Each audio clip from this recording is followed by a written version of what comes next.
Hello students, सुश्री classes में आपका स्वागत है। आज हम क्लास 12th के व्यवसाय अध्ययन का 9th चैप्टर वित्तीय प्रबंध या फाइनेंशियल मैनेजमेंट, इसके अंतर्गत अगला टॉपिक देखेंगे, वित्तीय कार्य अथवा वित्तीय प्रबंध के कार्य।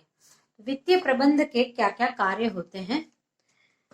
तो जो किसी भी व्यवसाय को सुचारू रूप से चलाने के लिए वित्त की आवश्यकता होती है। वित्त स्वयं तो एक निष्क्रिय होता है, लेकिन संपूर्ण व्यवसाय को क्रियाशील बनाकर रखने की शक्ति प्रदान करता है।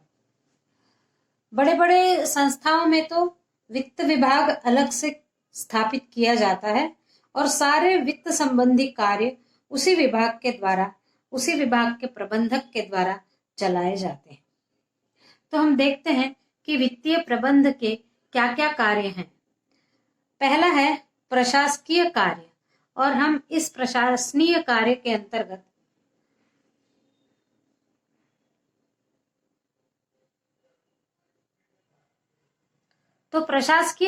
अंतर्गत पहला कार्य है वित्तीय नियोजन। तो ये वित्तीय प्रबंधक का सबसे महत्वपूर्ण कार्य है कि व्यवसाय की प्रकृति के आधार पर वित्तीय प्रबंधक वित्त का नियोजन करता है। इसके अंतर्गत रोकड़ अंतर प्रवाह और रोकड़ बहिर्प्रवाह, यानी कैश का इनफ्लो और कैश का आउटफ्लो, इन दोनों में समन्वय स्थापित करना।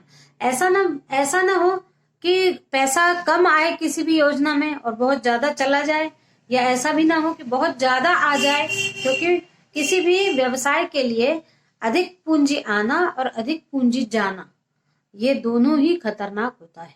इसलिए इन दोनों में समन्वय होना आवश्यक है। तो प्रशासकीय कार्य के अंतर्गत वित्तीय प्रबंधक का पहला कार्य है वित्तीय नियोजन करना। फिर दूसरा है वित्तीय पूर्वानुमान। वित्तीय प्रबंधक व्यवसाय की आवश्यकता के अनुरूप वित्त का पूर्वानुमान लगाता है। वित्तीय पूर्वानुमान के द्वारा अति पूंजीकरण और अल्प पूंजीकरण की स्थिति को रोका जाता है। ज्यादा भी पूंजी नहीं आना चाहिए और कम पूंजी भी नहीं आना चाहिए। इनको रोकने के लिए वित्तीय प्रबंधक जो होता है वो पहले से वित्तीय नियोजन यानी पूर्वानुमान करके रखता है। फिर अगला है वित्तीय नियंत्रण।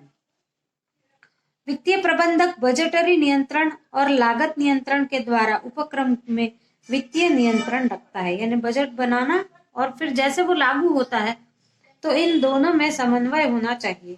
वित्तीय प्रबंधक प्रत्येक विभाग के द्वारा किए जाने वाले व्यय पर नियंत्रण रखता है। फिर अगला है वित्त एकत्रित करना। तो वित्तीय प्रबंधक के द्वारा ये निर्णय लिया जाता है कि व्यवसाय के लिए वित्त कहाँ से लिया जाए।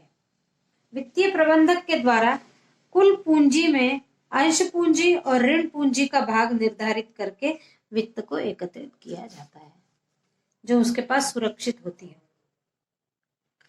फिर विनियोग संबंधी निर्णय। वित्तीय प्रबंधक के द्वारा ही एकत्रित किए गए वित्त के विनियोग संबंधी निर्णय लिए जाते हैं। विनियोजन कंपनी के अंशों और बैंक आदि में किया जा सकता है। फिर है अगला नवीन वित्तीय साधनों की खोज। नवीन वित्तीय साधनों की खोज के अंतर्गत वित्तीय प्रबंधक पूंजी प्राप्ति के परंपरागत साधन, जो अंश और ऋण पत्र, ये परंपरागत साधन थे, उन साधनों के स्थान पर अब नवीन साधन जो है जन निक्षेप और लाभों का पुनर्विनियोग, इन पर ध्यान देते हैं, इनकी खोज करते हैं। फिर अगला कार्य है आपसी समन्वय।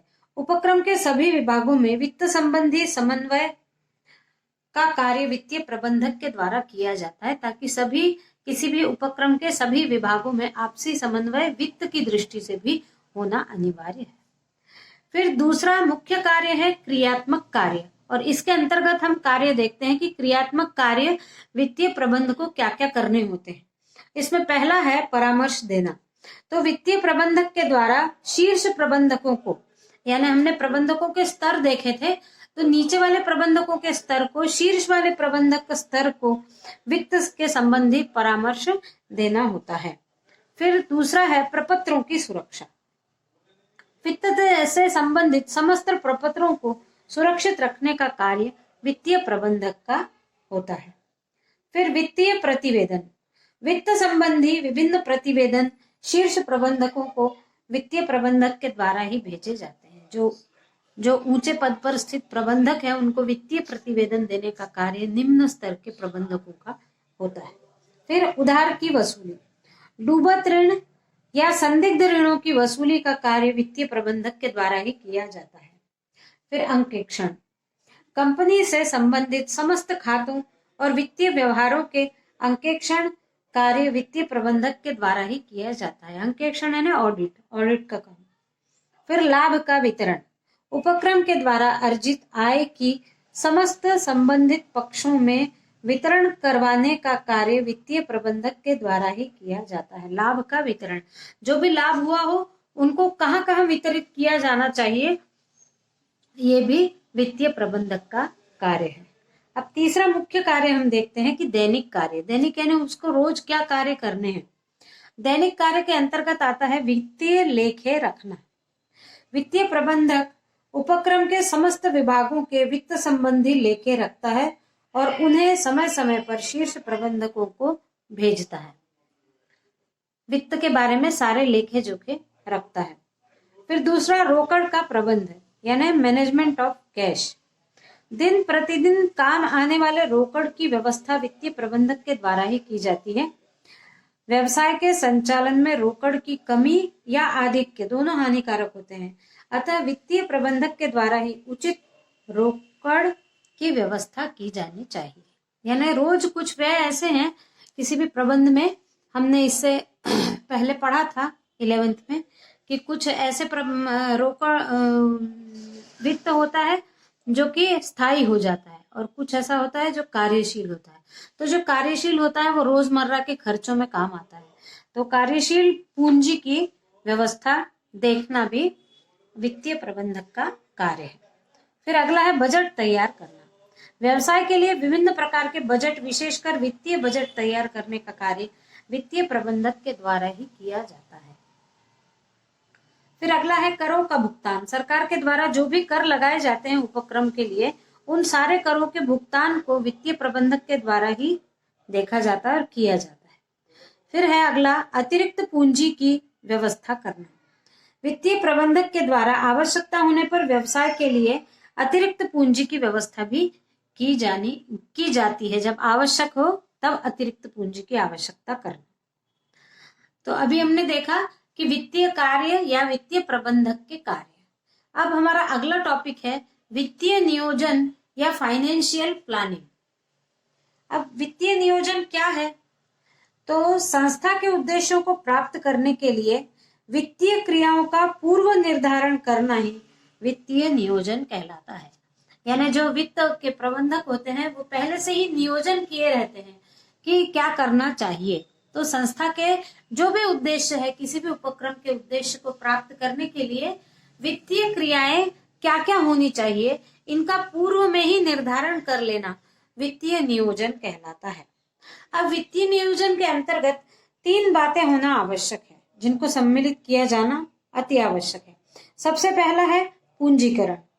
पूंजी की आवश्यक मात्रा का अनुमान लगाना पूंजीकरण। दूसरा है पूंजी संरचना, यानी पूंजी के विभिन्न स्रोत निश्चित करना और विभिन्न प्रतिभूतियों के मध्य पारस्परिक अनुपात निश्चित करना। स्रोत निश्चित करना और पूंजी के जो प्रतिभूतियां हैं उनमें अनुपात सुनिश्चित करना। और तीसरा है पूंजी का प्रबंध। इसके अंतर्गत ये देखा जाता है कि पूंजी का उपयोग उचित और लाभप्रद कार्यों के लिए किया जा रहा है या नहीं, ये देखना इसके अंतर्गत आता है। अब हम देखते हैं वित्तीय नियोजन की परिभाषा। तो वित्तीय नियोजन वित्त कार्य से संबंधित है और इसके अंतर्गत फर्म के वित्तीय उद्देश्यों, वित्तीय नीतियों एवं वित्तीय कार्यविधियों का निर्धारण करना सम्मिलित है। अब हमारा अगला टॉपिक है आदर्श वित्तीय नियोजन के लक्षण या विशेषताएं। तो एक आदर्श वित्तीय नियोजन जो कि होना चाहिए, उसमें क्या क्या विशेषताएं होनी चाहिए। तो सबसे पहला है सरलता। तो व्यवसाय की वित्तीय योजनाएं इतनी सरल होना चाहिए कि व्यवसाय से संबंधित समस्त वित्तीय पक्षकारों को वित्तीय योजना आसानी से समझ में आना चाहिए।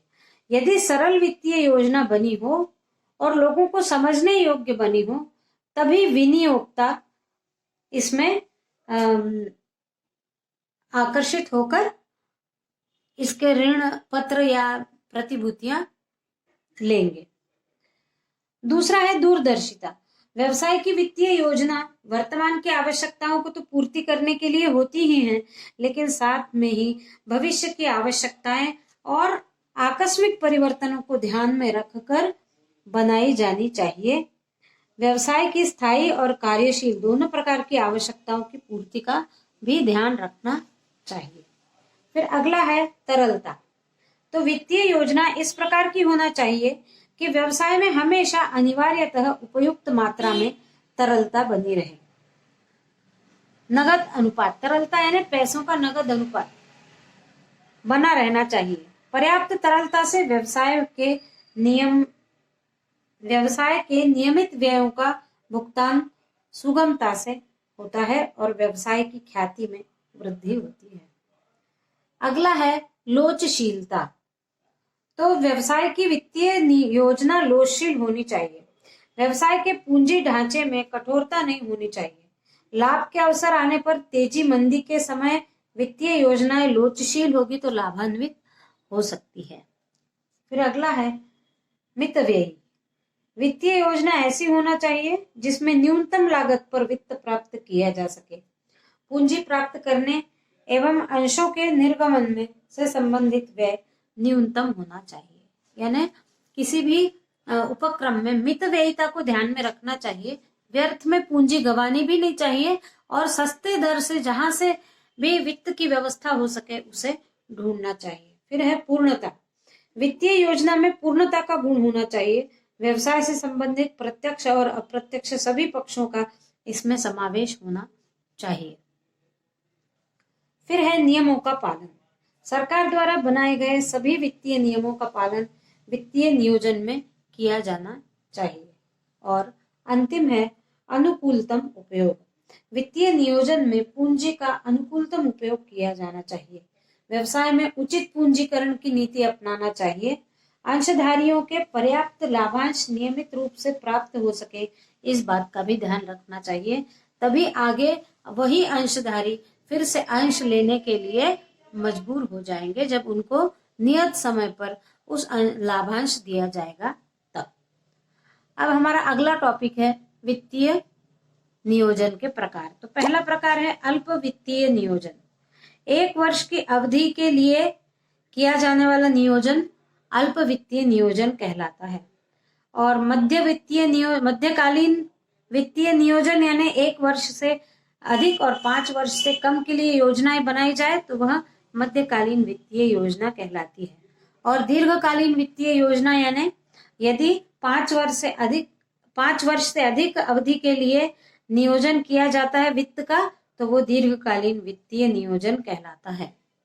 इस वीडियो में बस इतना ही। Thank you.